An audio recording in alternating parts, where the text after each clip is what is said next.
Hello, welcome back to my YouTube channel study together. कैसे हो आप सभी? आई होप आप सभी अच्छे होंगे। आज मैं लेकर आई हूँ आप सभी के लिए थर्ड सेमेस्टर के संस्कृत का सिलेबस। आपका जो थर्ड सेमेस्टर है उसमें आपका संस्कृत का पेपर 25 नंबर का रहेगा और 1 घंटे का होगा।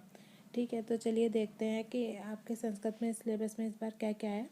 तो सबसे पहले आपका आता है संस्कृत वर्ण परिचय और उनके ध्वनि उच्चारण स्थान, मतलब कि हम कह सकते हैं कि संस्कृत की वर्णमाला और उनका उच्चारण कहाँ से होता है, जैसे कंठ कंठ से, तालु से, मतलब उनका उच्चारण स्थान हम सूत्रों के माध्यम से पढ़ेंगे। इसमें हमें अलग अलग सूत्र भी याद करने पड़ेंगे, तो उससे हमारे वैसे तो याद करने में आसानी रहती है जब हमें सूत्र याद हो जाता है, और हिंदी में बहुत ज़्यादा हेल्प हो जाती है। ठीक है, फिर नेक्स्ट टॉपिक है हमारा संधि प्रकरण। इसमें हम संधि समझेंगे कि संधि क्या, मतलब कितने प्रकार की होती है, कैसे हम संधि करते हैं और संधि विग्रह किस तरह से होता है। ठीक है, फिर नेक्स्ट टॉपिक है हमारा समास प्रकरण। समास में जैसे कि हमने हिंदी में पढ़े थे 6 प्रकार के समास होते हैं, ऐसे हम इसी में भी समास पढ़ेंगे, लेकिन बस संस्कृत में जो है समास विग्रह जो थोड़ा है वो अलग हो जाता है। उसमें जब हम समास विग्रह करते हैं तो वो हमें टर्म्स संस्कृत में लिखनी पड़ती हैं। ठीक है, फिर नेक्स्ट आ जाएगा हमारा शब्द रूप। शब्द रूप में जैसे हमने फर्स्ट सेमेस्टर में भी पढ़ा है, राम के रूप, बालक के रूप और ये सर्वनाम धातु के रूप, तो ये सब भी इसमें भी होंगे, उनकी विभक्ति वचन वगैरह ये सब पढ़ने पड़ेंगे। नेक्स्ट आता है हमारा धातु रूप। धातु रूप में जैसे कि पठ धातु के और लिख धातु के, तो पठती पठत पठंती, उनके हमें 5 लकारों में पढ़ने पड़ेंगे और पुरुष और वचन सभी याद करने पड़ेंगे। वैसे धातु रूप ईजी पड़ता है शब्द रूप से। फिर उसके बाद नेक्स्ट आता है हमारा कारक। कारक कारक आपने फर्स्ट सेमेस्टर में जानते होंगे आप लोग। कारक उनके विभक्ति और चिन्ह पढ़ने, जैसे कि कर्ता ने कर्म को करण से, ये सभी। फिर है सुभाषितानी श्लोक। इसका क्वेश्चन आपका पेपर में इस तरह से आएगा, या तो वो आपसे ये पूछ लेगा कि अपना याद करा हुआ कोई श्लोक हो या उसका अर्थ लिखिए, या फिर आपको कोई श्लोक दे देगा संस्कृत में, उसका अर्थ लिखने को आ जाएगा, मतलब सूक्ति टाइप से। और या फिर वो बोल सकता है कि मतलब याद करा हुआ खाली श्लोक भी लिख दीजिए, 4 लाइनों का, 2 लाइनों का, वो मतलब डिपेंड करता है कि क्या पूछता है इसमें।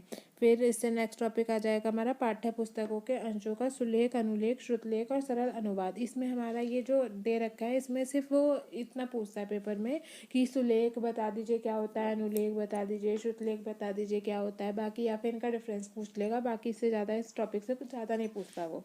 फिर उसके बाद नेक्स्ट आता है हमारा संवादों के आधार पर छोटे छोटे वाक्यों की रचना करना। मतलब इसमें हमारा हम क्या कह सकते हैं कि इसमें इस टॉपिक से जो वो देता है वो ये देता है कि जैसे आपको संस्कृत में वो सेंटेंस दे देगा, मतलब संवाद टाइप के, और उससे बोलेगा कि आप कैसा हिंदी में अनुवाद करो। और फिर इससे नेक्स्ट टॉपिक हमारा हिंदी वाक्यों का संस्कृत में अनुवाद, मतलब ये ट्रांसलेशन आप समझ सकते हो कि हिंदी का संस्कृत का, संस्कृत में हिंदी का। ठीक है, इस तरह से क्वेश्चन आ सकते हैं। फिर इससे नेक्स्ट टॉपिक है हमारा उपसर्ग, प्रत्यय और वाच्य परिवर्तन का ज्ञान। उपसर्ग आपके हिंदी में हिंदी के सिमिलर ही होते हैं, क्योंकि जब हम हिंदी के उपसर्ग पढ़ते हैं तो उसमें हम संस्कृत के उपसर्ग भी पढ़ लेते हैं, तो इसमें वही उपसर्ग हमें देखने को मिलेंगे। प्रत्यय हाँ यहाँ पे चेंज है संस्कृत के। संस्कृत में आपको प्रत्यय काफ़ी ज़्यादा चेंज मिलेंगे, इसमें भी आपको फॉर्मूले मतलब सूत्र दिखेंगे, तो उन सूत्रों के सहायता से ही हम उनके रूल समझेंगे। ठीक है, और वाच्य परिवर्तन, वाच्य आपने पढ़े होंगे 3 प्रकार के होते हैं, कर्ता वाच्य, कर्म वाच्य, भाव वाच्य। तो उस मतलब उसमें मतलब ट्रांसलेशन होगा कि वो कृतवाच्य आपको दे देगा, बोलेगा कर्मवाच्य बनाओ इसका, या फिर कर्मवाच्य दे देगा तो उसे बोलेगा कृतवाच्य में ट्रांसलेट करो इसको। ठीक है, फिर उसके बाद नेक्स्ट टॉपिक आ जाएगा हमारा 1 से लेकर 50 तक की गिनती। शायद फर्स्ट सेमेस्टर में आपके 1 से लेकर 20 तक की गिनती थी, अब इस सेमेस्टर में आपके 1 से लेकर 50 तक है, लेकिन फिर भी हम 1 से लेकर 100 तक की गिनती कवर करके चलेंगे अपने सिलेबस में, ताकि मतलब वैसे तो वो ऑप्शन पूछता है या फिर टर्म्स दे के पूछ लेता है कि 29 को क्या कहता है, 59 को क्या कहते हैं, इस तरह से। तो हम 1 से लेकर 50 तक की गिनती कवर करके चलेंगे। और फिर नेक्स्ट टॉपिक है हमारा सामान्य शिक्षण विधाएं। इसमें आपको ज़्यादा इस टॉपिक से आपसे कुछ नहीं पूछने वाला, ज़्यादा से ज़्यादा वो इतना पूछेगा कि वीडियो क्लिप के बारे में बता दीजिए, ऑडियो क्लिप के बारे में बता दीजिए, या TLM क्या होता है, या फिर श्रव्य दृश्य सामग्री क्या होती है। इस तरह से क्वेश्चन पूछेगा थियोरटिकल वाला, बाकी इससे कोई इंपॉर्टेंट ऐसा क्वेश्चन आने वाला है नहीं।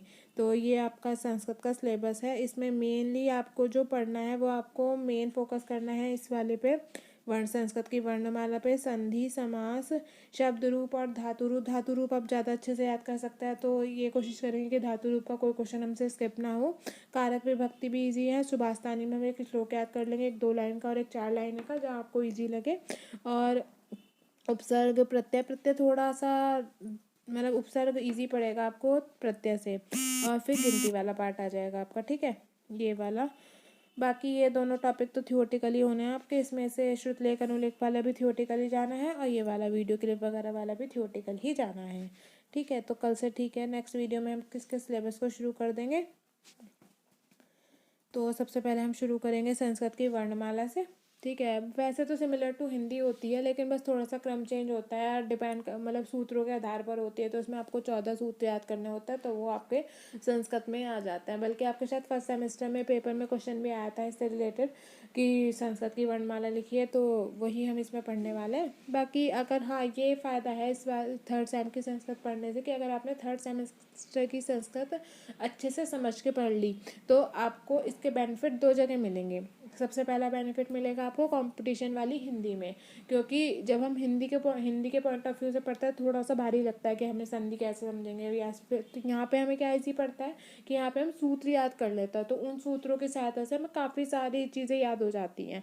और दूसरा आपको फ़ायदा मिलेगा इसका फोर्थ सेमेस्टर में। फोर्थ सेमेस्टर में आपका संस्कृत है नहीं, लेकिन जो आपकी फोर्थ सेमेस्टर की हिंदी है, उसमें आपका 80% सिलेबस इस संस्कृत से ही है। तो अगर आप ये थर्ड सेम वाली संस्कृत अच्छे से कवर कर लेंगे, तो आपको उसका 2 जगह बेनिफिट ये मिल जाएगा, ठीक है। तो चलिए नेक्स्ट क्लास से इसकी सिलेबस स्टार्ट करते हैं। मिलते हैं फिर नेक्स्ट वीडियो में।